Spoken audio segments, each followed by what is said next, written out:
This session is for people who've considered raising investment before, or they're considering raising investment right now, maybe. Maybe you've been unsure of all of the materials you're going to need and whether you have the time, the skill, or the budget to produce these assets. This webinar is perfect for you if this is the case, because we're going to tick off and cover all of these bases. So I've been working with a client over the last 9 months, and my client is a tech client in a notoriously bad market, which is aviation, and they do a mix of software and professional services. And when we first started pitching investors, we'd be getting hit with the same objection. So why is your revenue growth flat? What is your burn rate? How much of your revenue is recurring? And honestly, some of this, just got a message that you guys can't chat in the chat. So only reactions allowed. So I'll just ask for thumbs up and stuff as we go. But thanks for that, Lenore, I appreciate that. But yeah, we would get hit with all of these questions from investors. Why is revenue flat? What's your burn rate? How much of it is recurring? And these are all things that were terms I didn't quite know at the beginning. So there is a lot of terminology. I'll cover a few of them as we go through. But before we'd gone through my process to become investor ready, these are questions that we just wouldn't have had any clear answers to. Fortunately, we'd done the work and produced a crucial asset, which gave us all of these answers. And it was a detailed 3-statement financial model. So today I'm going to run you through that 7-step blueprint, and it will help you become investor ready. Just bear with me one second. I'm going to bring up my deck so you can see what I can see on screen. Awesome. So we'll run through the blueprint to become investor ready, and I'll also give you some exercises you can do to build your very own financial model for the first time. And awesome. Sorry, my clicker stopped working for a second. How many of you have joined and you think you can't raise investment because maybe your growth is stagnating, or you're making a loss for the first time, or you're going into a new market? You can just throw in some reactions in the chat if that feels like it calls to you. Or on top of this, you're dealing with all of the business challenges every day. So some client just pulled out of a big deal. You're having to skip your salary to pay everyone else. You've got a bad egg in the team. And if you've been a founder for a while, you will relate to a lot of these challenges. And maybe you'll think that this isn't the right kind of business to raise investment. You've tried everything. You've even had to enlist your 10-year-old to do some admin. I know some of you in here are too young for a 10-year-old. So maybe it's your 10-year-old brother or cousin or something. And I know a couple of you have wry smiles behind the camera right now. That is child labor, but I won't tell if you don't. I've been there, I've done that. You feel like you've tried everything, basically. The reason I can list so many of these pains you might be feeling is because I felt them too. And I want all of you to succeed in growing your business and getting out of it what you started it for. And when I was growing my business, I just didn't know that investment was even an option, especially when I had these kind of challenges. But I was so wrong. Venturing into this market and just getting to talk to investors, getting to talk to founders, I realized that there's many different businesses that are raising that have a lot of these problems.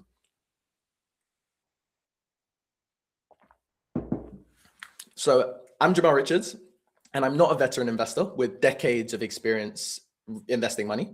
But what I am is a production company owner that has been in business for almost a decade now. I'm a founder that has made a business successful, run a team, learned what works and what doesn't. I'm someone that has faced hardships and overcome them as well. And over the last 9 months, I've done an intensive crash course on raising investment. So learning how to create a financial model, crafting a pitch deck, building an investor pipeline, pitching investors, going through due diligence, talking to lawyers about term sheets, advising my client on what to prioritize. So I'm someone who's maybe 6 to 12 months ahead of you on your fundraising journey if you're just getting started now. And let me tell you, it is a journey, honestly, a journey. And I've learned so much. But it's, to be honest, one that I didn't expect to embark on going into 2025. Going into 2026, though, I feel so ready to help other founders embark on this journey if they feel that the time is right for them. And this was me about 8 years ago. I don't know what's going on with my hair. That camera went across the world with me. But this was me before I started business. I was 18 years old, finishing my course at the Brit School. already filming some of the world's biggest artists in concert, working for Sony Music, making 1K per week, which is actually quite decent for an 18-year-old. And I decided to make the dumbest, smartest decision we've all made. Hey, I'm gonna leave the comfort and security of this well-paying job in Sony Music and go start my own business. Has anyone else made that decision? I have a feeling if you're here, then that probably calls to you. I'm gonna take this as a resounding yes. I'm seeing some thumbs up, some monies in the chat. And I would love to say it turned out swimmingly, but 18 months later, COVID hit. We made it through COVID, somehow hustling music videos, taking out a bounce back loan and getting some help through family. And then the golden ticket came for us. A nice guy called Toby, who used to work at Sony Music, gave us the opportunity to work on this 30K Just Eat ad. And I remember at the time him saying, oh, this is a small budget, but we were doing so much work on 1K music videos. So if 30K is small, then we were working at, I don't know, subatomic levels at the time. We then did all the right things, working hard and building trust so we could keep getting commercial jobs. And we did. We went on to produce campaign after campaign for brands like eBay, Skin and Me, Tinder, and Trainline. And I saw my work on TV. So I had my mum, I made it moment. And naturally, after our first few big projects, I made the fake founders make early on when everything is going well. What do we do? Well, I hired first full-time employees. Anyone else done that? I would ask you to type yes in the chat, but I can tell it's not working. So I'll get some thumbs up if anyone else has done that. And of course, it's natural to hire, especially as you grow. But I was in a project-based business without fixed annual contracts. And therefore, if we weren't doing many projects a month or a year, our costs would just start eating into our profits and things would get a little tough to deal with. But it's okay. We had this awesome agency client that was bringing in all this work, right? Wrong? Yeah. Like many things in life, what goes up must come down. And our small agency client that relied on us for so long was acquired by a big agency that then replaced us. And when you're reliant on just one customer, that can be very difficult for your business to deal with. So the following 18 months turned out to be the most sobering, painful experience I've gone through in my career, my life so far. I thought I'd tried everything to turn it around, had all of the strategies, worked 80-hour weeks. And I say 80, but more like 100. And some weeks did cold outreach, social media, ads, events, all sorts of marketing. I attended hundreds of client pitches in person on Zoom, but the industry just wasn't buying from us. We went from doing $500,000 in revenue and growing to just over 150,000. I had 7 employees, and you probably don't need to be good at math to realize that 150K revenue wouldn't pay for 7 employees. So the stress of winning business then took a real toll on my mental health, my well-being, and my relationship, to the point where I was the heaviest and honestly most depressed I'd ever been in my life. Luckily, I had Moko to help me through it on those days that just felt too tough to deal with. And I'd been in a 7-year relationship and everything just felt like it was crumbling in front of me. But late 2024, I embarked on this journey of personal development work. I started to take time for myself and journal my thoughts more, and understood what was going up in my head and the thoughts that I had. I started to get in control of my weight, and more importantly, those terrible voices in your head that want to tell you you're not good enough or you're not worth enough. And I learned serious self-compassion. I realized that I'd been hiding in plain sight for far too long, and I was tired of it. And so I went on this quest to discover my 25-year-old self last year. But to do so, I had to shed a lot of weight. So I had to have many difficult conversations. But after a couple of months, I cut all of my staff except my most crucial leader and team member. And I gave him the reins so I could focus on this next chapter. And like it often happens in life, when you close one door and open up space for new opportunities, the keys to another door slap you in the face. And that's when my first client gave me the call to lead the charge on their investment round. I wanted to tell you my story because I feel like it's a familiar story to many founders. And to some degree, I feel like you've probably all been through that cycle. And business just isn't fine. It can be actually very wavy if you look at the finances. But actually, if you look at the personal journey of being a founder, it's very cyclical. It goes round in a circle. And it reminds me of the story of Inspector Calls. I had to do this one in English literature. So maybe I'm feeling a little bit of, sorry, I'm just trying to do this all by myself. I kind of should have had someone helping me here. It reminds me of Inspector Calls, and that brings back bittersweet memories, obviously. In short, in Inspector Calls, if you don't know the story, a woman is murdered and an inspector turns up to a rich family home, and the family is pretty dysfunctional, and many of them are ignorant, stuck in their ways. The inspector probes them throughout the story, asking them tough questions and giving them the opportunity to accept and confess what they've done. Now, I hate spoilers, so I'm not going to do that and tell you what happens. But a key lesson that we learned, and it has stuck with me to this day, is when you continue, when you continue to just do the same things over and over, the same problems come back every week, every quarter, every year. But those same problems inevitably do come back to us, just sometimes in different costumes. And if we stay stuck in ignorance and we don't change the things we know we should, that the outcome will just become more and more painful. And that's because you're staying stuck and others are learning from past problems and evolving. So in an Inspector Calls, if the family never accept their flaws, things would only get worse. They would only have more children that are even worse humans to society. And I think we've seen this happen in the world. But the cool thing is when we accept our flaws and stop being ignorant, we have the opportunity to turn that cycle into an upward spiral, just looking at it from a different perspective. So I have to be honest here, raising investment and scaling that way isn't the right journey for everyone, or it might not be the right time for you today. Getting an investor on board requires accountability because you'll have someone to update each quarter and someone to question your decisions. It requires humility because your investor may give you reality checks you don't like, but if you're both in it for the same eventual goals, it will be to everyone's benefit. And it requires compromise. They will give you money and you will give them ownership and a share of your profits. But at some level, the skills you learn do apply to all founders. One day you're going to have to exit the business, either due to time, choice, or insolvency. And I like to look at the founder's journey like the hero's journey. So as you can see on the right here, the hero's journey underpins most modern day stories, and you probably know it well. And it starts in the normal world where the main character gets a call to adventure. They usually reject it at first, but then they meet a mentor and they cross this threshold into this unknown world where all these magical and challenging things can happen. So for example, in my favorite Disney movie, The Lion King, my favorite, I did it when I was younger. I was young Simba and I transitioned into adult Simba. And in adult Simba's life, this is the normal world. He's living carefree with Timon and Pumbaa when he then finally bumps into Nala and she calls him back to his home, Pride Rock. Simba refuses the call. I can't go back, haunted by the guilt. But then Rafiki becomes his mentor, shows him his father's spirit, and Simba crosses the threshold by returning to challenge Scar, and then the rest is history. You know Lion King pretty well. So when you cross the threshold into scaling businesses with an investment mindset, you're going to face trials and failures because growth comes with new challenges.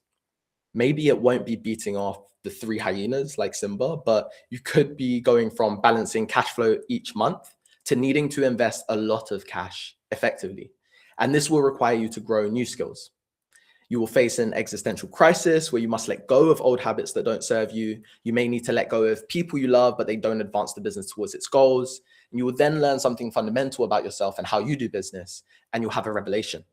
And you'll probably have to fix some things you broke in the past. But the reward at the end of all of this is this. If you were like me and if you're anything like me, you started this business with, yes, some passion. You knew you wanted to continue doing what you do. You love it, but you wanted to have more ownership.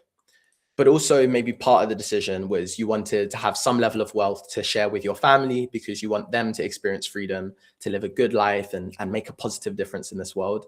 And I know that was very much core to why I started business. And when I was at my lowest point, I thought about that goal and I felt so far away from that it just felt crushing almost. But then embarking on this journey, I can now see the path and I'm walking that path with my parents and hopefully I'll be walking it with some of you too. So that's one.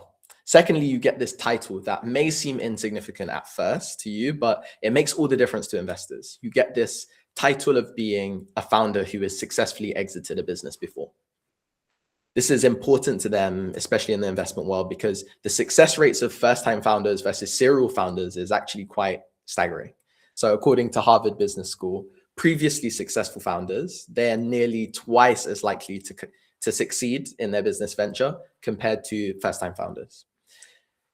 And lastly, what you get once you do all of this is you return to the normal world changed. All of the trials and failures you went through, all of the skills you learned, all of the hard truths you faced, they become an incredible story you get to pass on to others to help them also deepen their impact in this world.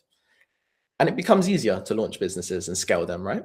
So if you're here today, you've considered raising investment, maybe the first time, maybe this is the umpteenth time, but this is your call to adventure now. And you may choose to ignore it. You may choose not to take it right now. Maybe some people have chosen to ignore it already. They logged on, they heard this journey requires change, accountability, effort, and then they said, nah, that's not for me. And they logged off. But that's not you. You're still here. Everyone is still in the chat. And so if you're here with me and you're ready to do the hard yards, to go through this journey, which will be transformational, I want you to put some thumbs up in the chat. If you want to learn more about investment and you feel like it at some point in your career, you're going to take it, and that's why you're here, give me some reactions in the chat. Awesome. I can feel almost the energy coming through the screen. Awesome. I see Artur, I see Meds there. Yeah, maybe this energy is from me, but I can also see you reacting in the chat, which is great. If you're ready to accept this call to adventure, I am ready to show you the path. Only you can choose to walk it, of course, but by seeing that path, you can finally choose whether this is the right thing for you to do today, next quarter, or in the long term. Okay, so let's move into the session. If you want to grab your notepad, we will cover off a lot. And I wanted to just give you so much value. I wanted to give you so much of what I've learned, especially in the early stages of investment. So by the end of this session, you're going to walk away with 3 things. Number 1, you will learn the raising blueprint, so you know what to expect and you'll be prepared each time you raise moving forward. Number 2, you'll discover the 3 critical things every investor needs, including the questions you must be able to answer before you approach a single investor. And number 3, we'll dive into how you can build your own financial model. You don't have to be an expert Excel whiz or pay tens of thousands for an expert to do it for you. Once you know the principles, you will be able to build your own model. Once you have the templates, you'll be able to build it yourself as well. So let's start with the blueprint. Every fundraising process has 7 key steps. By my definition. You can scan the QR code or take a screenshot for later to download this blueprint completely free. It has a breakdown of each of these sections, what you can expect, and some best practices to follow throughout as well. But what I'll do is very quickly summarize what happens in each step, and then I'll zero into a little more detail on the first 2 steps you're going to need to take if you want to go on this investment journey. So firstly, we start with strategy. And this is important because you can easily burn through time and good investor options if you just freestyle and learn on the bounce. So in this stage, you have to be intentional about why you're raising. How much are you raising and what is that for? What goal is that going to achieve for you? Then you need to prepare your materials, your deck, your financial model, and a data room. And once you've got this, you start building a pipeline of investors, getting in rooms, pitching them. And actually a very well-known founder investor called Brett Adcock, he runs a robot company called Figures.ai. You may have heard of them. You may have seen them. They're the ones that do the robots that put the plates in the dishwasher really, really slowly, like extremely slowly. They're not the Chinese ones that are like flipping and doing kung fu kicks and kind of falling and stumbling over. But he's secured over $1 billion in funding across his company. So I tend to take his advice when I see it quite seriously. And he says, although I'm paraphrasing here, each round you need to be prepared to pitch 50 to 200 investors. Even if you expect 10% of investors you reach out to convert to a pitch, that means you should be doing direct outreach to 500 to 2,000 investors. And of course, there is a way to do this semi-automated, so you're not manually sending 2,000 emails, but it is largely a numbers game, raising investment. Referrals are great, and they're very important, actually. You know, trust is a big thing in business. And so if you can bypass one of the steps, if you can have buy-in from someone, it will help you move quicker if that investor is right for you. But we mustn't understate the importance of cold outreach and volume in building your network at first. This is an exercise of building your network, because if it's not for this business or not for this time, you will need investors for future ventures that you want to go on. Okay, so now you've started pitching investors. What happens next? Next, you will need to answer questions about the data in the initial due diligence. So this is like after you've hopped off the pitch call, maybe they've asked you a few questions about the numbers. Next, they will ask to see your data room, and they will want to go through the numbers just to see if they like it and they're bought in and they think this is a good opportunity for them. They want to go through the data and say, yeah, this is a good opportunity for us. Let's get involved. So this is where they're going to scrutinize some of the numbers and the assumptions that you've made, and just understand how you got to this, got to these projections, which I know can sometimes be fantastical. But it's here that you really reap the benefits of having built a solid strategy and also strong material, like a great pitch deck that is tied to the numbers and everything makes sense. So after your pitch, it's all about trying to maintain momentum. And you want to do everything here to minimize uncertainty and blockages. After initial DD, if investors are bought in, negotiations will begin with them putting a non-binding term sheet on the table. And a term sheet is basically an offer to put money in the business for equity. And this is what everyone is working for when they start raising investment. It's all about term sheets. If you can have more than one term sheet, it means that you have leverage to get better terms from maybe the ideal investor or the other investors that have committed to the business. So once you've settled on those terms, you will enter a period of exclusivity. And this is because investors then do full due diligence. Usually they'll hire like auditors and third parties to help them go through all of the data and make sure everything is as you've said it is. And these stages include a lot of back and forth. It's a lot of back and forth about the data that you have, including customers, the financials, the product roadmaps and pipeline. And once that process is complete, you will sign a binding term sheet. Therefore, closing the deal, there will be a couple other pieces of paperwork that you will sign that formalizes everything. And finally, they will send the money to your account and your bank will look a lot healthier. Doesn't that sound good? So we're going to start with just the first steps, because I want to go into a level of detail that's going to be actually useful for you. But before we do that, let me share some stuff with you here. So here are just 3 golden nuggets I now know that you now need to know. Number 1, raise investment when you're in a position of strength and you don't need it. This is the thing in negotiations that gives you the most leverage, because you want, like I said, investors to be fighting to invest in your business. You want there to be a level of competition to get involved in your business. And that just gives you an upper hand in negotiations. It means that this sounds counterintuitive, but you should be going to market, launching your product with the little resources that you have and all of the time that you have, and demonstrating that actually this business is, it works and people are interested. So people are putting money down, and so investors should back it. It's a different story when it's just an idea and you say, yeah, this is an idea. I think it's going to make money. This is my plan. And I want some money to make that happen. An investor will kind of be like, well, why don't you prove it with minimal resources first? And then I know that I can trust you with more resources. Second, investors view business very differently to bootstrap founders. And I know this because my mind has been completely blown open with how people approach business at a venture level, a venture capital level. And whilst it's not all about the money, you would think that, especially when you talk about the obscene amount of money that goes through in venture capital, a lot of the time it's also about the impact and how much that investor really likes the business. But investors are looking at what the potential return of the business is going to be over a period of time.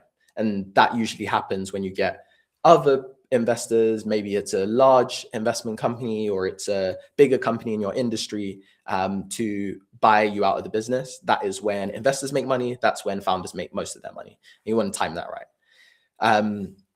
I know from my experience, when I was growing the business, I was just focused on making money, hiring more people so that I could grow the business and take on more projects and hopefully make so much profit in the future that I'd be rich.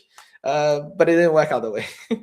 Investment is also the only legal way to get a lot of capital into your company without having to pay it back or deliver something to a customer. And I say pay it back at the end, they're expecting it, but there is no real pressure. Like say, if you got a loan and a bank is expecting their repayments and interest, it's not the same kind of situation. So it's really ideal when your venture is a bit more risky. You want to take a riskier step, but you know that risk can result in big rewards. So therefore, during a raise, it should rank as your highest priority. You want to close the round as quick as possible. You want to send those 500 to 2,000 emails and get those 50 to 100 investor pitches in the bank within a very short space of time, which means that it's going to be very demanding when you do start the journey. But you want to get it closed quickly because it's going to be a bit of a distraction from the core business. And you want to get back to that business as soon as possible and pick up momentum again. And now here are some things I learned that you probably want to avoid. Please don't underestimate the timeline. So when we got into this, I read this article. It said investment could take 3 to 9 months. But this is coming from a really seasoned founder that has raised many times. So for veteran founders who treat investment like their top priority, they already have somewhat of a network. It might take 3 months for them to raise. But for first-time founders, investment's likely to take anywhere from 3 months to 12 months, depending on how high of a priority they make it. And secondly, if your business is broken, please don't raise investment unless you have a high degree of certainty that you're going to get back on track or you're going to get a lot of momentum, because otherwise it will only exacerbate the issues that you have. So think about all of the time, effort, and energy you've already invested. If you're not confident that you can work your way out of the mess you're in, why would you get someone else to throw their money into it? And now that person has believed in something that's not worked, and you kind of knew it wasn't going to work anyway. So it's better for you to fix the issues that you have, especially the big ones. And investment shouldn't paper over the cracks. It should really be fuel that propels you past your competitors. And finally, freestyle at your own discretion. I'm not very good at freestyling, but I learned on New Year's Eve that my dad is actually really good at freestyle. I got to see something from back in the day, which was interesting. But serial successful founders have a pitch that they've delivered so many times, it feels freakishly natural. And they have a repeatable process they go through each and every time they raise. Okay, let's get into strategy. The base of all successful projects for me is a winning strategy.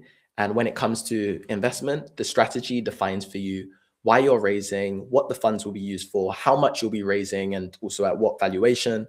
And it determines who you're going to target as well. Founders usually raise money for several reasons, but here are 3 common use cases.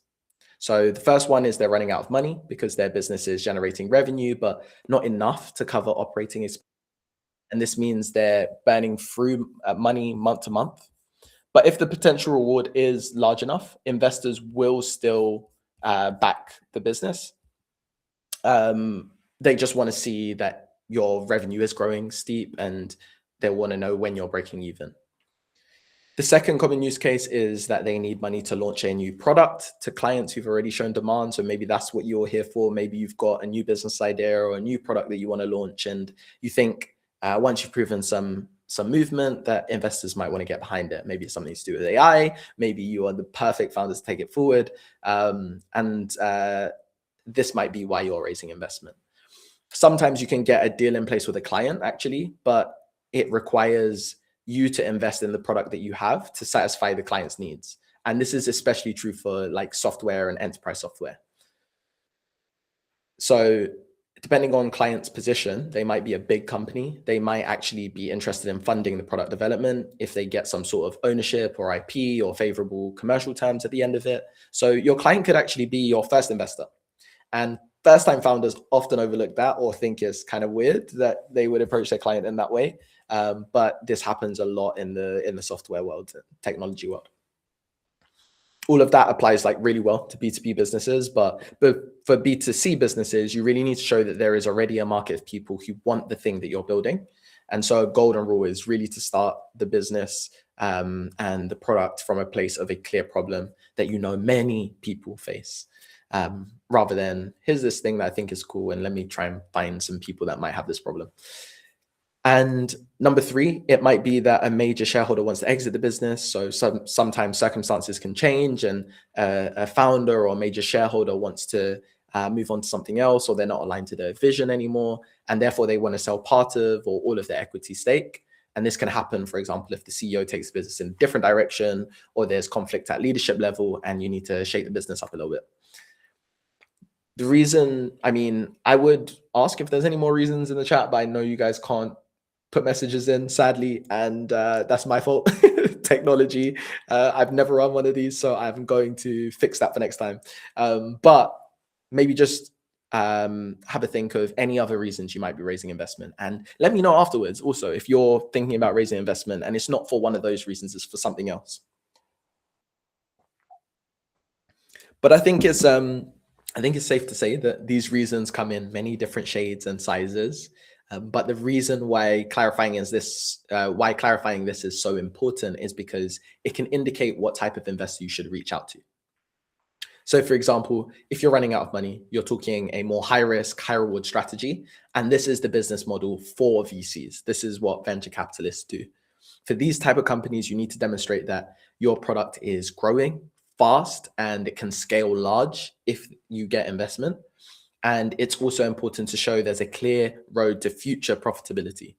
And to some investors, it might not matter as much as the scale because that comes with other perks. And there's certain huge businesses who I will not name who aren't profitable after many years and raising hundreds of millions of pounds. But anyway, you should know exactly what has to happen for you as a founder to reach profitability and why you're not there if you're not there.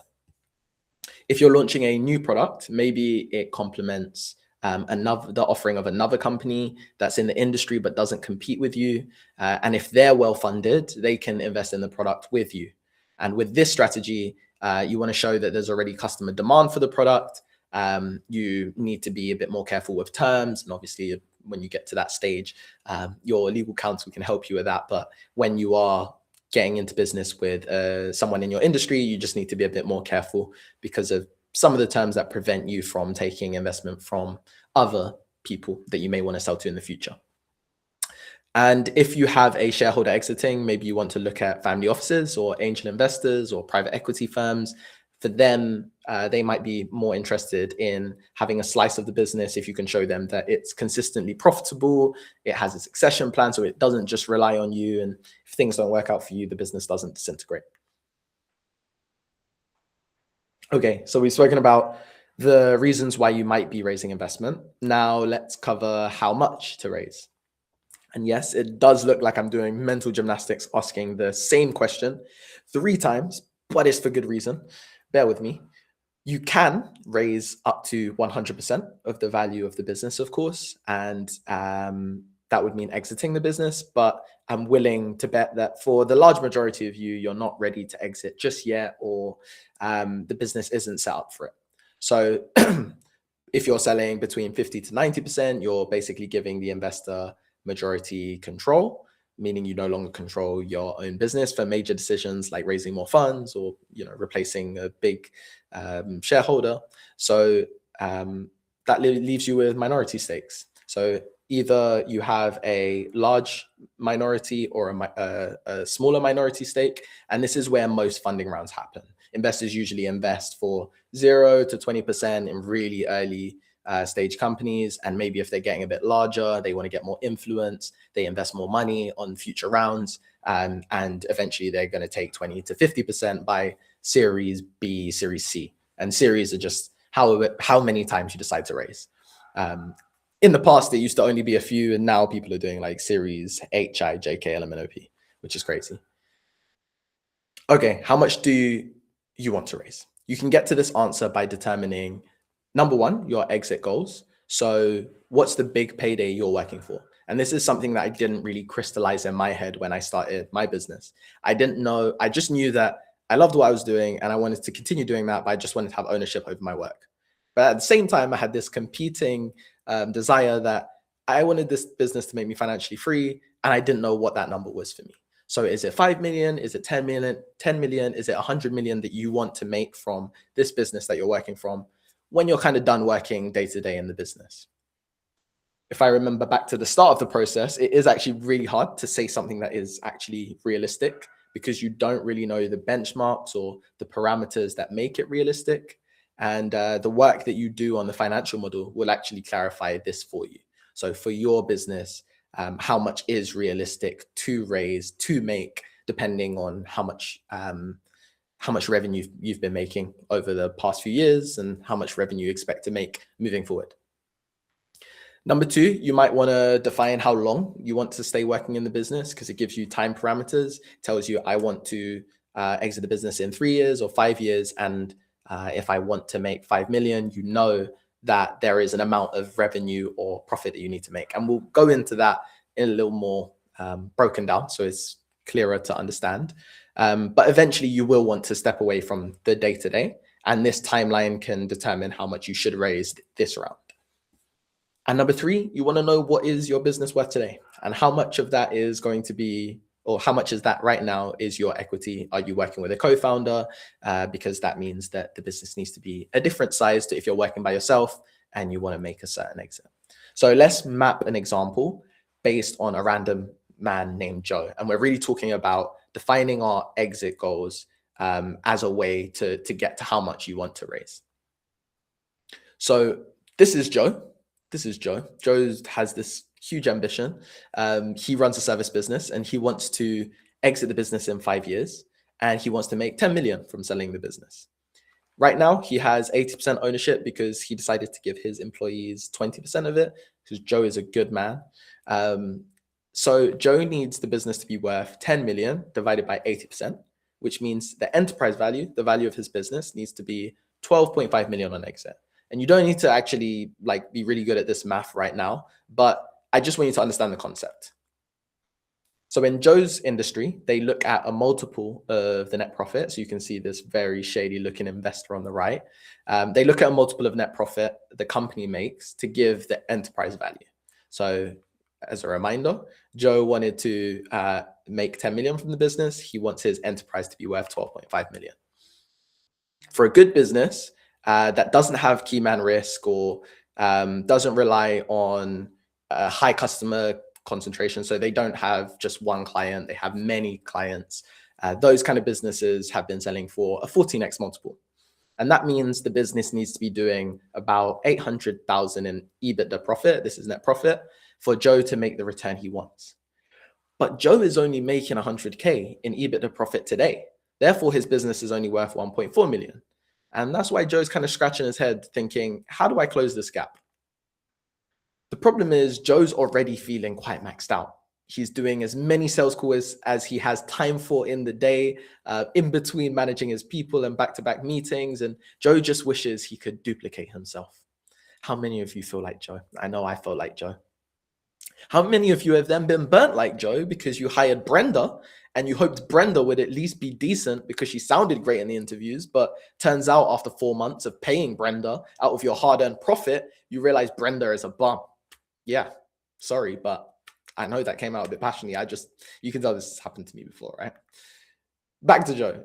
At the end of the year, he has netted 80K net income after tax, and he's still got to share that with his employees at the end of it.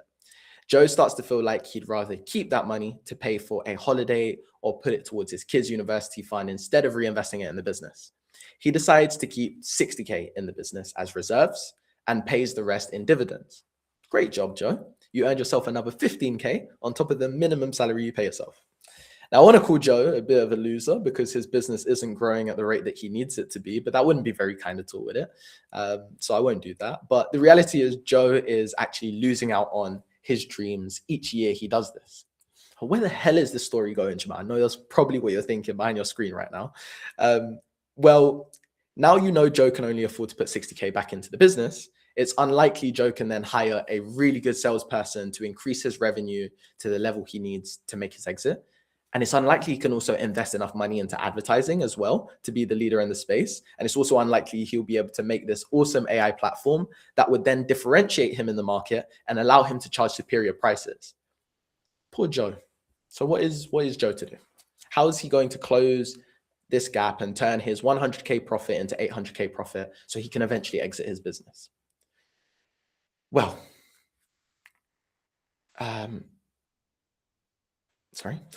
if Joe raised 140K, he could then hire Bob, this absolute monster of a salesperson. This is Bob on the right.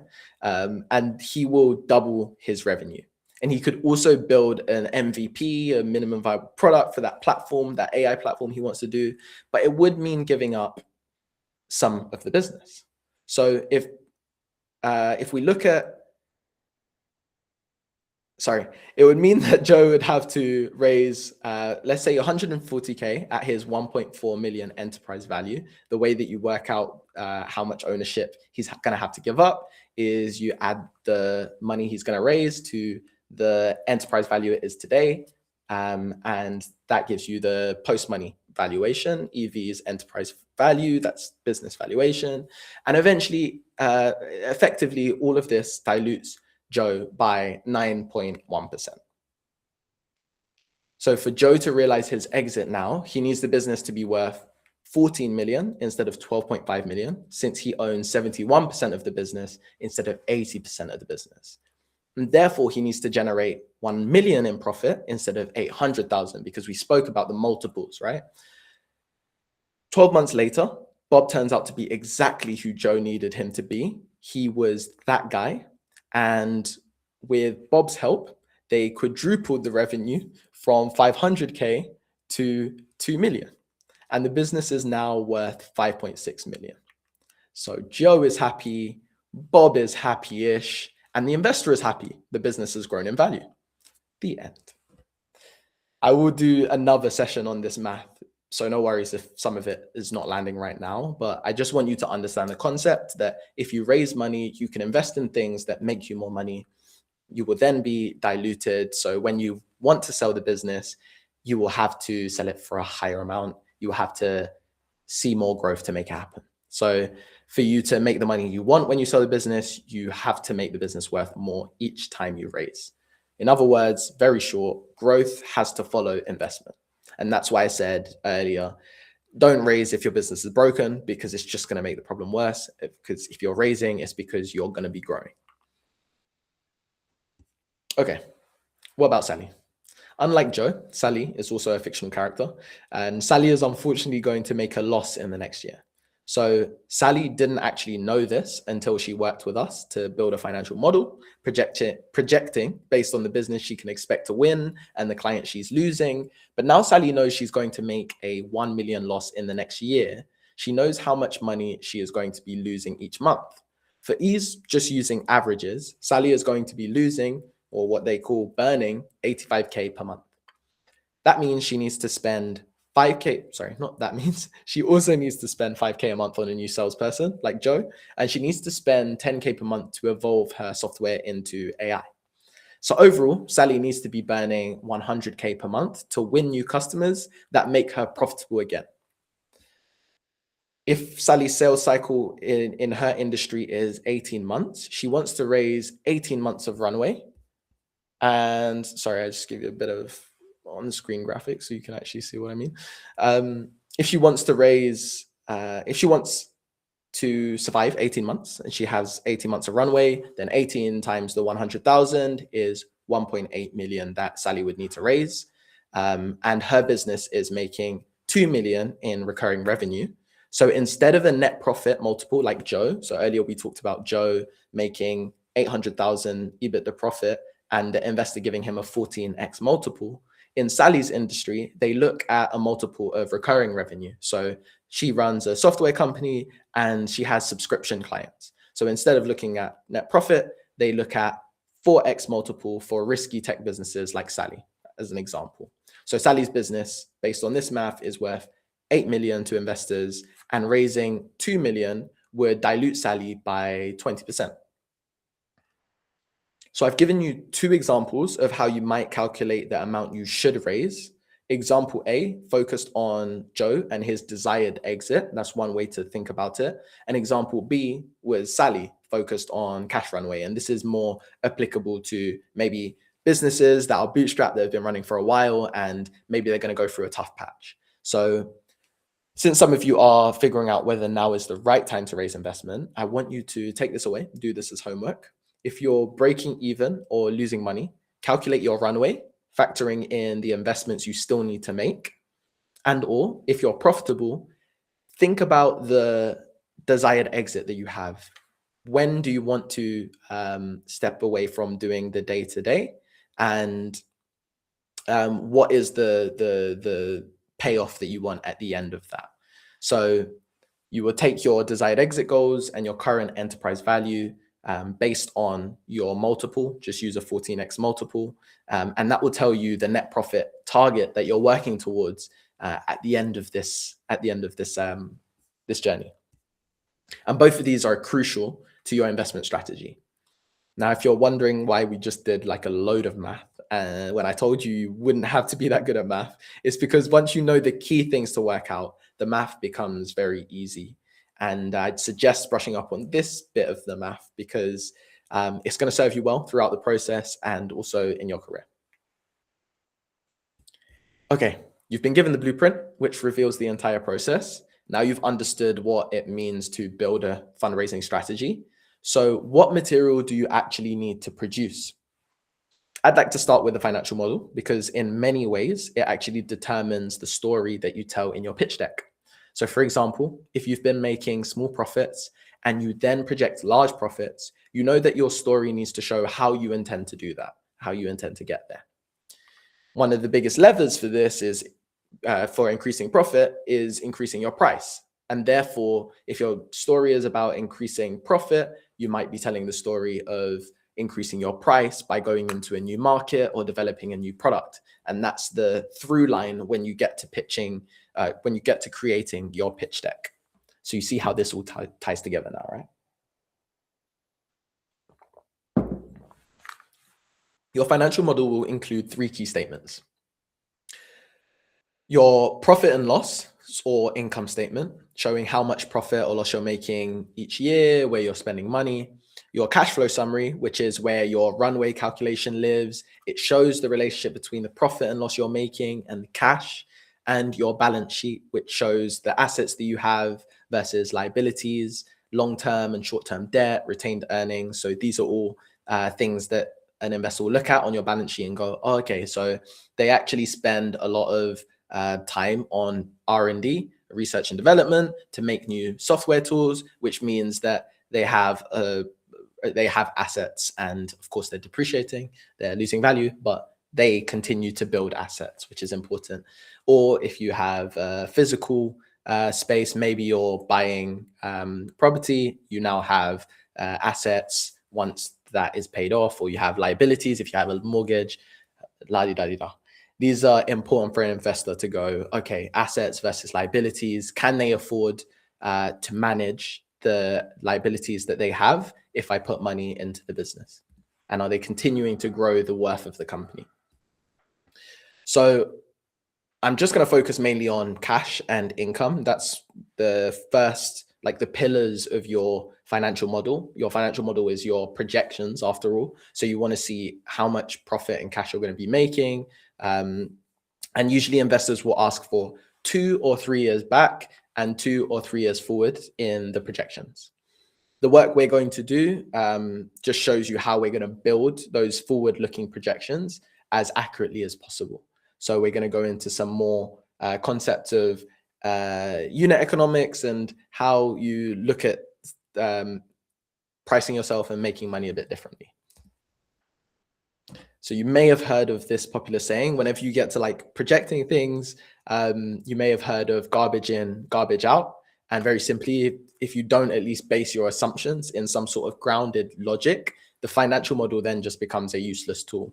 And it's commonly understood that projections obviously have an element of fiction to them.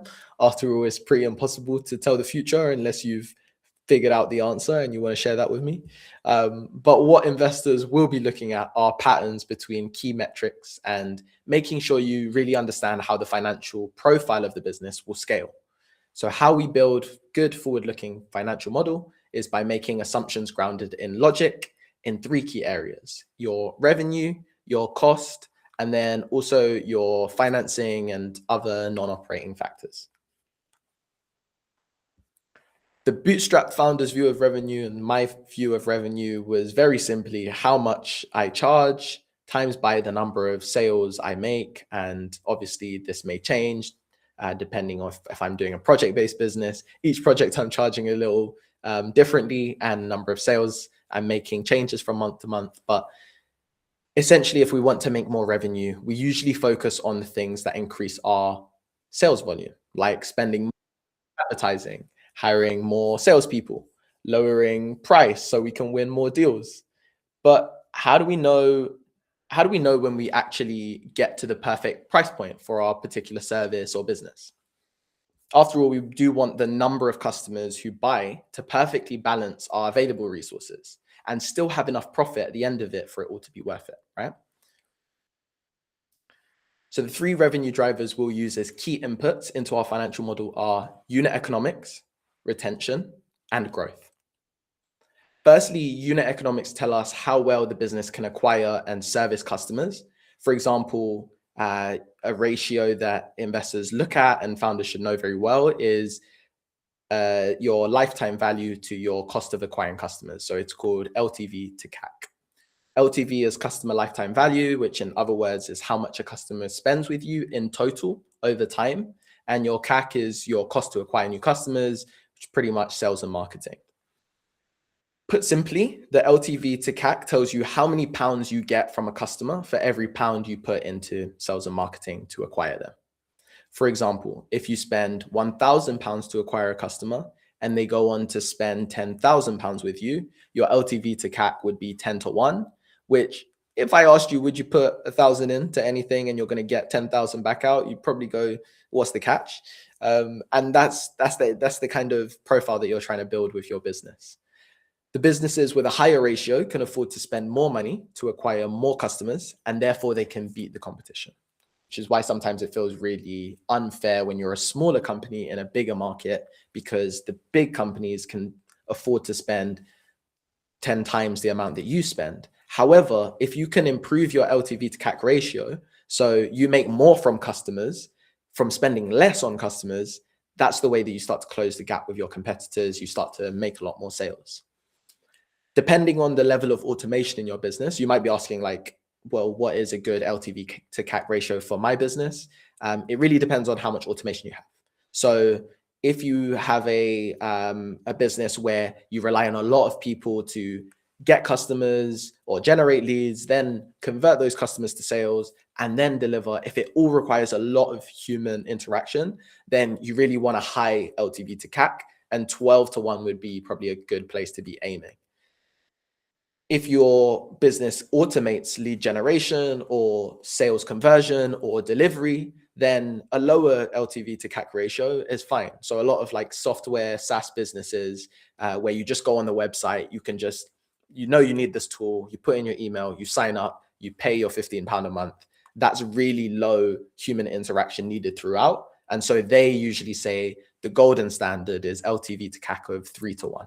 But most of you, if you're running a service business or project-based business, then your ratio will need to be higher. And this all matters to investors because they want to know if they're going to put 1 million into your business, that you can turn that into 6 million of customer spend. So next on the list is churn and retention.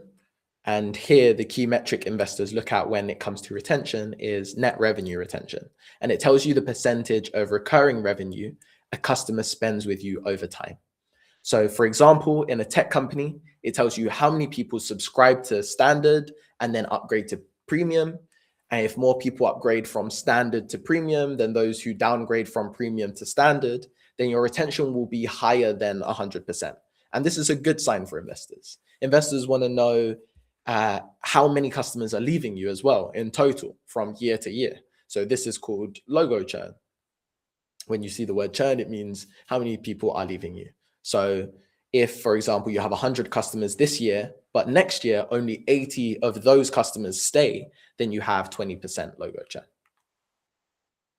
And finally, we want to look at growth metrics. How many new sales can we make a year? How much is revenue growing as a percentage each year? What growth rate should we apply after churn to our projections?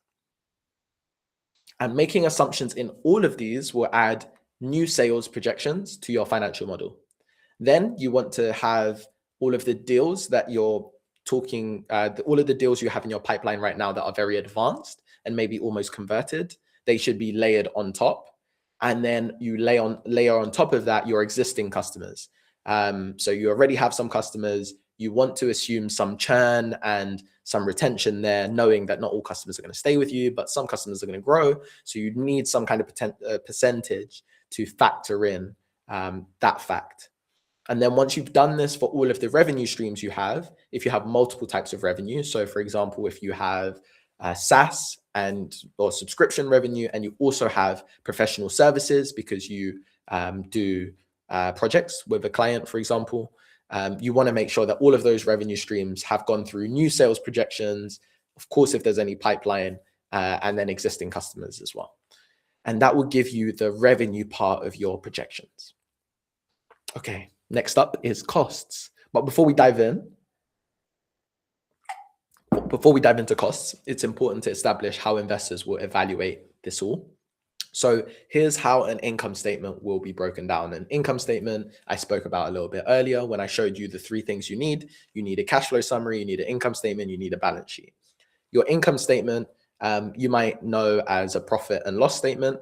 And we've spoken about revenue, but they will look at future revenues based on growth rates to determine the size of opportunity for them. So how much money can this company actually go on to generate? The gross margin tells them whether you're making enough after delivering the product or service to then put into operating the business and still turn a good profit. And then the net margin, so that sets the ceiling for you. If your gross profit margin is 50%, you can't make more than 50% in net profit margin, of course. That would assume that you have no other costs to run the business, and that's not very likely because you need to have costs to acquire new customers in sales and marketing. You need to have your own salary to be able to run the business and anyone else that works for you. So the gross margin is a really important one to look at because it sets that ceiling. And then the net margin tells them how much you're able to keep after operating expenses. So it tells them whether you've got like a really heavy admin organization or you spend way too much on sales and marketing. So here's how they will look at those costs. The cost of sales. Can you reliably deliver a good enough service to keep customers and then still acquire more customers? And your operating expenses tell them whether you can still innovate to keep ahead of the market, as well as continue operating the business well and acquire new customers. So let's look at what goes into these cost buckets. And I'll do it very quickly because I know we're already an hour in and we've covered a lot of bases, and at risk of boring you to death, I'm going to just cover the next couple of slides lightly. So here are some examples of what you might find in each of those buckets. So if you're thinking about how to improve your cost of sales, you can look at your direct labor, so the contractors you work with or the people that you have partnerships with. You might look at your materials if you run a physical business. If you're then thinking about how to lower your operating expenditure, then you're looking at things like your rent, your executive and admin team. Maybe you've got too big of an admin organization, or the salaries are too high, or you will also look at your R&D costs. So how much are you putting in to develop new product? Is there a way to be a bit more cost efficient with developing the new product? And if you're trying to reduce those, the operating expenses, those are what you would look at. And finally, it's important investors understand the other drivers of income, like working capital, debt repayments, if you have any bank loans, and interest. Your accountant or ChatGPT or legal advisor can explain the nuances of each of these, so I won't elaborate on that too much. But once you've got your assumptions for your revenue and your cost and your non-operating drivers, you plug them into your financial model template, you now have these projections. The first thing investors are going to do is stress test you. Like, they're going to stress test whether your assumptions make sense. So they might ask, what if your biggest client leaves you? What if the sales revenue, or what if sales take 6 months longer than you anticipated? Or what if clients spend a lot less, or they don't want to agree to your pricing? Then what do you do in that situation? So what you're going to do is build 3 scenarios in your model, which is your worst case, your base case, and your best case. Worst case, you project your revenue being maybe 30% lower because you're losing a key customer, or the sales cycles are taking longer, and maybe the market is taking your product a bit slower than you thought. Your base case is your realistic projection. It's what you genuinely expect to make based on your existing business, your pipeline, and also factoring in some slow, steady growth that's maybe a little more conservative, but it shows a real element of realism. And best case, you project revenue growing at higher percentages, maybe 30% higher, you're closing deals faster, your growth is accelerating, clients are onboarding quickly, everything sounds amazing. But it's important to have all 3 of these to show that you're thinking about the bigger picture, and you know that these projections, it's likely to land somewhere in the middle. It's important to show investors that you've at least thought through the risks. And when they ask, so what if X happens? Or what if you lose your major client? Then you can pull up the scenario and show them exactly how the business is performing. And you can say, well, we expected to burn 50K a month, but if our biggest client leaves, then we're going to have to, that's going to up to 150K a month. So it means we need to raise a bit more money. And just doing this kind of thinking really helps you when you get into the weeds of the conversations with investors. And here are the kind of questions we got hit across our 30 plus investor pitches that we did. 1, what's your burn rate if revenue drops? How long is your runway in the worst case? When do you break even? How much cash do you need to survive 18 months? And if you can't answer these immediately, then investors will start to lose a bit of confidence. I would say they're not trying to trip you up, but they kind of are trying to trip you up. They need to know that you understand your business deeply enough to navigate challenges with a more holistic view of things, rather than just being completely inside the business and dealing with the day-to-day problems. At the beginning, my client's model could answer, not at the beginning, at the end, my client's model could answer all of these in real time. So during meetings, obviously we'd memorize some key metrics, but if investors wanted a key scenario, we would be able to bring it up and say, yeah, here's how that affects it. And it meant that, investors could just focus on qualifying the opportunity quicker. And the best part is, once you've built the 3 scenarios, answering these becomes automatic. You're just referencing the data in your model. So coming back to the 3 statements, what I want you to do is, if you are revenue generating and you have a business with some history, start with producing a historic version of these 3. It's usually quite easy if you're using an accounting platform like Xero. You just want to pull the right report. So for an income statement, you want to see 2 years back. So you're going to pull your profit and loss report for this financial year and 2 periods and download that as a Excel. Then download your cash summary for this month and 24 periods. So you can eventually track cash movements month to month, which is useful when later you might need to normalize the data with an accountant or anything like that. And finally, download your balance sheet to match your income statement as well. If you put these in a folder called financials, that is a start to building your data room. And that would be one step closer. Okay, if you stick around to the end, I'll show you how you can get your hands on my financial model template once I have released that. But for now, if you want to go around, if you want to go and play around, you can screenshot this or scan the QR code. And this is a directory of some free financial model templates. The one that I have is tailored to enterprise SaaS businesses that have professional services and subscriptions and hardware and payments. So those are all factored into that model. And it goes into details on sales cycles and payment milestones and equity, all of these things. But for you to get started, you might just want to find a model that is close to your business, that is free. So you can plug in the numbers, looking at the blueprint I've just given you. So your revenue assumptions, then your cost assumptions, then your non-operating assumptions, and you can create a bit of a projections moving forward. Okay, we are really speeding through time, and we're almost at the end. So I can't go through this in great detail, but you're going to need to prepare a pitch deck as well, and you'll want to deliver that in a few formats. So first is a social pitch. This is what you say at a networking event, and should be done in 60 seconds tops. And it's not to be underestimated, because you will cross paths with investors as soon as you tell people you're raising, and you want to be ready if that does happen.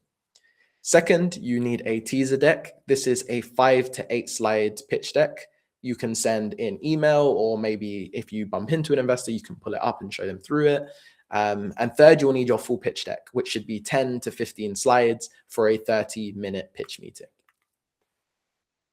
And finally, which is something that gets overlooked until it's too late, is when you're preparing for investment, you won't get anywhere without a secure virtual data room. So you can start pulling this together in whatever file storage software you use, Google Drive or Outlook or whatever you use.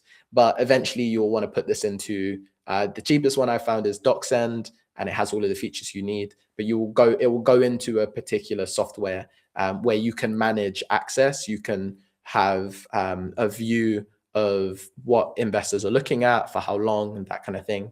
And this is the place where you're going to store your financial model, your customer data, and any other confidential information. So if an investor is serious, you let them in to review certain data, usually anonymize that first, so they can then make an informed decision about their interest. And then they'll offer you a non-binding term sheet before you give them full access to all of your data, as we spoke about before. Okay, how many of you may have felt some of these fears? If I raise, I won't be in control of my business anymore. I don't have what it takes to deliver an engaging pitch. Investors won't be interested in my business. Any of these ring true? Earlier, we spoke about all of these challenges you could be facing and whether it would stop you from raising investment, and it could stop you. But all of these could be happening, and it's still possible to raise investment. And that's the key thing. It sounds a bit crazy to think that your growth could be stagnating, your client could be pulling out of a deal, you could have some bad team members, but investors are still bought into you as a founder and your business and where you want to take it. For it to make sense, you kind of need to look at what an investor's mindset is like. So if I asked you if you would buy this house, some would say, no, it's absolutely horrendous. But the astute investors among you might say, well, it depends, is this in a good location? How old is it? Does the plumbing work? I know I have a real estate agent in here, so he'll get that one. But sometimes a house has great foundations. It just has a lot of wear and tear, old furnishings, needs new paint. But after fixing it up, the house becomes much more desirable, and it can continue to make the landlord money, or it could be sold for a profit. It's somewhat similar to business. So right now you might have a business that was making money, has some great foundations, but it requires a new roof, some fresh paint, a new staircase. And in the case of a house, you need a buyer to come in and see the value of the foundations and the location maybe. In the case of your business, you need them to see the value of your team and the market instead. The upside is you use their money to make the business much more valuable. And now you would ask, would you buy this house? And chances are you'd get many more offers on this house than the previous house. So I told you that investment won't make sense for everyone. It won't be right for everyone right now. But investment does make sense when you know you have a great team, a great product, a great mission, and you're in a growing market. And all you need is more time and money to win. So for some, just improving your business model might give you this organically. But for others, there's a time window that you want to capitalize on. And you need to raise money so you can take full advantage of that opportunity. And this is where my client was when they started to raise. And immediately you might say, hey, that guy on the left kind of looks like you. Yes, no, he's not my brother. No, he's not me. I've had that once. I get the brother a lot. That is my dad. And I think one of the reasons my parents respected my work is they lived my journey with me as an entrepreneur, and they saw how I evolved into someone who could make difficult decisions and challenge them directly. And 12 months before they made this deal with me, they were doing low 8 figures in revenue, and they also started the investment process, but they encountered hurdles many of you will face. They didn't have a financial model, they didn't understand the full process, and they didn't have someone helping them to complete the deal. My role with them has been to understand their business inside and out, then develop all of the foundational material investors need, pitch to investors, and advise on strategy. We are 6 months into the pitching process, and we've been closing in on our first term sheet, which is very exciting. It takes a lot longer than we expected. But if you keep up the momentum, then these conversations and these things will happen for you. But, and there is a but, I wish we had this 7-phase framework that I showed you earlier right at the beginning, because it would have saved us maybe 3 to 4 months. And for a bootstrapped business, burning money, that can be the difference between survival or insolvency. So when they came to me with no pitch deck, no financial model, no data room, literally nothing prepared. And they were unclear on how much they needed to raise or how to position it to investors. And 6 months later, they had a clear investment strategy, raising a certain amount to complete a new product and provide 18 months of runway. Professional materials were ready, teaser and pitch deck, 3-statement model, organized data room were all ready. And we've done 30 investor pitches, getting reps in, getting feedback, refining the story. And I just can't wait until we close in on that first term sheet. The best part is that we went through this process, and they're not some Silicon Valley decacorn company who've exited many, many companies before. They're normal bootstrap business in travel technology with 2 co-founders who had never raised money before. And I want to be honest with you, it hasn't been smooth. It hasn't been perfect. And when I started this process, I knew we could do it and that I was capable, but I didn't really know what I was doing at first. And I had to do a lot of research because I didn't get a finance degree or work at a VC, but I did read many books, countless articles, watched every YouTube video I could, talked to as many investors as possible. And it's taken me 9 months to build up the bank of knowledge that I have and I'm able to share with you today. And I know not all founders have that time. So it's why I built what I want to show you next. So here's the situation you might be in right now. You know fundraising is important. You know you need to do it eventually, but you're not sure where to start, what to prioritize, or how to avoid the mistakes that cost founders millions. So would it be okay if I spent just 5 minutes running you through exactly what I do to help founders who want to embark on this investment journey? I know you can't write yes in the chat, but if I get some thumbs up, I know it's okay to tell you how I help founders, and I will get into that. Awesome. So I will be running a number of live bootcamps this year, starting with this first financial model bootcamp, where you will create your 3-statement model in 6 weeks. Then we'll move on to the founder raising bootcamp, where you'll become investment ready in 6 weeks.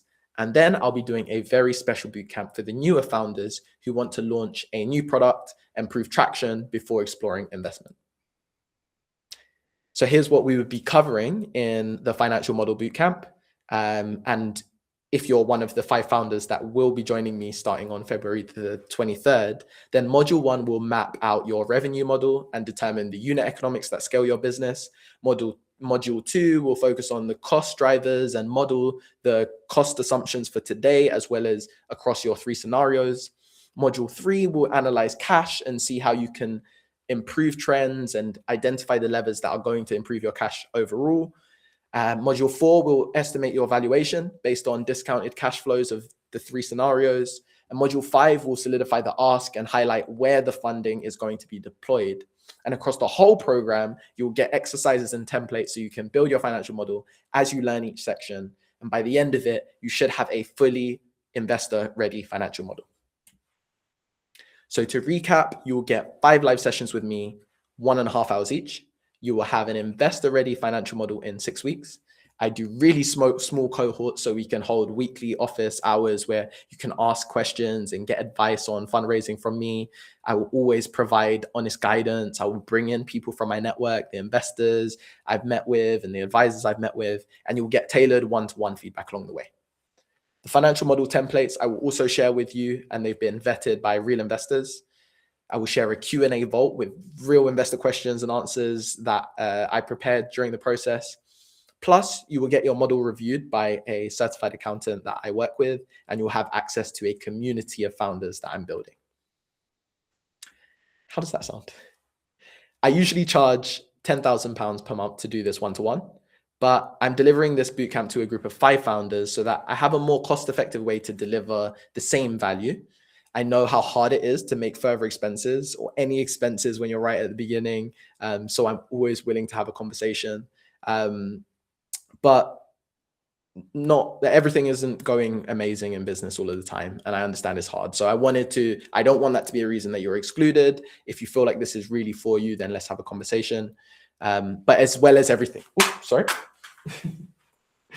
as well as Butterfingers, as well as everything I just showed you, if you sign up today, I'll also give you a 90-day free trial of a software I have been building, which is basically a financial modeling software that makes it a lot easier to build a financial model without using spreadsheets. It just has a few tabs on where you can put your assumptions. You can have a conversation with AI, of course, and it just makes everything a lot easier. So you don't actually have to be good at maths or spreadsheets to build your financial model. So as soon as that is ready, you will get a 90-day free trial. If you join, you will get 12-month membership to Founder Academy. I'm very excited about this one. It's basically going to be a platform where I share exclusive content with investors and other founders. And this content won't be available to everyone, although I will be posting a lot more for the general public. So do follow me on my socials and keep up to date with what I'm doing. You will also get 12 months access to that exclusive content. And you'll also get 2 documents that I've created during the last few weeks preparing for this. One is a due diligence prep kit. So it's a sheet of everything you need to do and include in your data room, and a checklist of everything you need to do when you're in that due diligence phase. And you also get the founder raising blueprint that I showed you today. Of course, you could get that if you scan that QR code, and I'll bring it up again in a second. And all of that will be included within one price. So you will get the financial model bootcamp, which is worth £10,000, and you'll get this bonus content. When adding it all up, the bonuses are worth $780. I'm not going to do that thing that US consultants like to do where they slash it by 90%, because it's not going to be 90%. But I'm going to be doing this for £6,000. And yeah, I'm sorry, it's not the big 90% slash, but I believe this is still incredible value. As I mentioned, I charge £10,000 a month to do the same thing. And what you're getting is the ability to raise money time and time again. So if you just think that you're now able to put together this model, you're able to have conversations with investors, and that could lead you to raising 100,000, 500,000, a million, 10 million, some of you, then I know this expense is very well worth learning. So regardless, I know you're going to get a lot of value from it. And if you do sign up today, instead of paying 6,000, when you split the payments over 6 weeks, which is how I usually do it, you'll get this for 5,000 when you pay upfront. So that is, to recap, a total investment of 6,000 if you decide to join the program today and pay for it weekly, or 5,000 if you pay it upfront. And I'm keeping my cohorts really small because I believe it's important to give everyone the level of support that's required to complete this transformation. Therefore, I'm only offering 5 spots for this cohort. So if you want to take advantage of that and you want me to help you along the journey, then you can book a call with me by scanning the QR code, going into my Calendly, booking a call. Otherwise, you will also get your free financial, the founder raising blueprint on that QR code link, or founder.academy/model. You will get everything you need. So to know the process at least. So if you want to take it away and do it yourself, you can. And I will also follow up with more details on how you can join our communities, and how we can stay in touch, how you can see the content that I'm putting out, so you can have a different view of growing your business. Because I know it's very hard to consume business content. Sometimes it's either really shallow or really technical and hard to understand. So I'm creating something that's a little bit in between. And so that's what I'm doing. And I really appreciate everyone that has joined me today. I'm going to see if now I can open up to Q&A so people can actually ask questions, because you've sat here for a long time listening to me, and I really appreciate that. But I'd love to hear from you. So let me see if I can host controls and open up the chat a bit. Bear with me, guys. Okay, Q&A, great. Nope.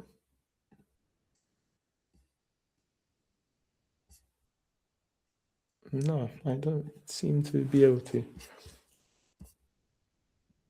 Okay, see if you can write a message in the chat now. I've turned on the chat.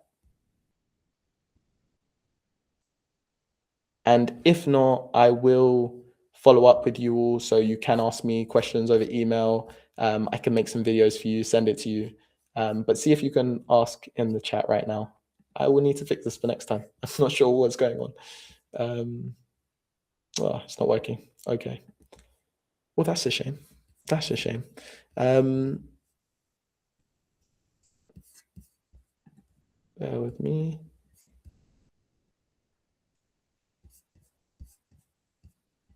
It literally says that you can. Q&A is now open. Can anyone ask a question? It says Q&A is now open.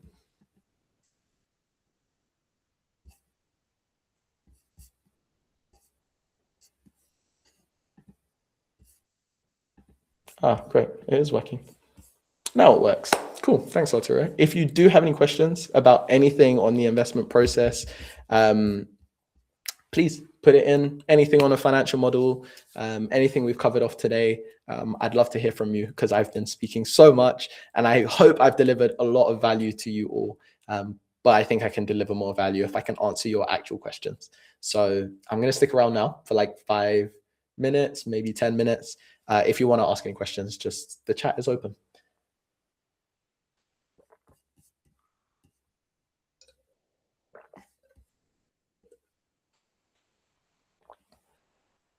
I think one of the questions I'd have, oh, here we go. Can you share suitability of offer for founders involved in cross-border deals? Just trying to make sense of that one. 1 second. Okay, how useful is this for people that are doing deals across the border? The information that I'm going to build is really based on my experience raising in Europe and the UK, and I do have a network in the US as well. So you can always ask questions, and I'll be able to get you advice from the different network, the different people in my network. However, I would say that building a financial model is useful for anyone. So this program, if you're a founder and you want to understand how your business scales when you make more, when you get more customers and you want to know how much profit you're going to make, the financial model is going to help you to get a valuation out of your business. It's going to help you to see how you can increase the profitability, and numbers are universal. So is this useful for people involved in cross-border deals? Absolutely. When we get to the raising investment program and you want individual examples or individual advice for different territories, that'll be a bit trickier, but we can always get through that on our office hours, and in the community, we can always answer questions like that. But definitely building a financial model is useful for any founder anywhere.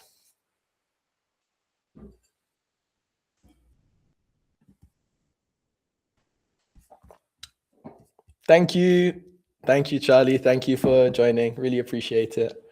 Can we find a full program with what we're covering over the next weeks? Yes. So just going back to something I presented before, and I will send this out to you as well. The breakdown is that we would be covering, firstly, your revenue model. So making sure you have a really clear understanding of how your revenue is built across your different revenue streams and how you need to acquire new customers. So we're going to give you tactics to how you can acquire new customers, for example, doing a webinar like this, for example, and then filling it up and then making an offer and converting people into customers. That kind of thing we'll cover in revenue model mapping, but it's really focused on how do our customers convert to revenue across the different revenue streams. And then cost driver modeling is, what are my costs today and what do they need to be if I bring on 3 customers, for example? How do I model that in? So we'll cover off how you do that. Something I really love is the valuation estimates. So once you have your projections built, you can see based on a multiple of EBITDA or recurring revenue, depending on your industry, you can see what your business is worth today and what it will be worth in 3 years if you decide to raise then. So we'll cover that, as well as looking through your cash and the cash trends month to month. Where do you run out of money? Where could you do with a little bit of a bridge? We'll cover that. And then we'll end with the funding needs and solidify what the ask is to investors. So that's the full program. In terms of a week by week breakdown, I will share that with you if you decide that you want more information and you want to join.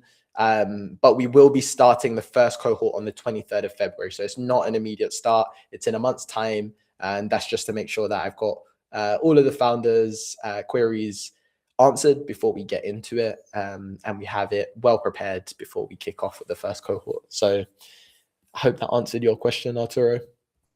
Great. Numbers are very universal. I know, right? And amazing. It's really great if you have anyone to refer, Horton. I'd appreciate that. And more than happy to jump on a call with you as well to answer any more questions you have.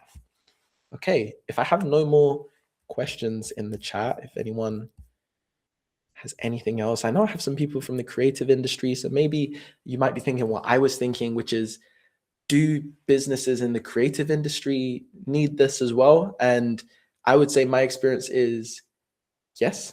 I have spoken to a few ex-founders or exited founders who have been running agencies and have built them to a point where another agency has acquired them.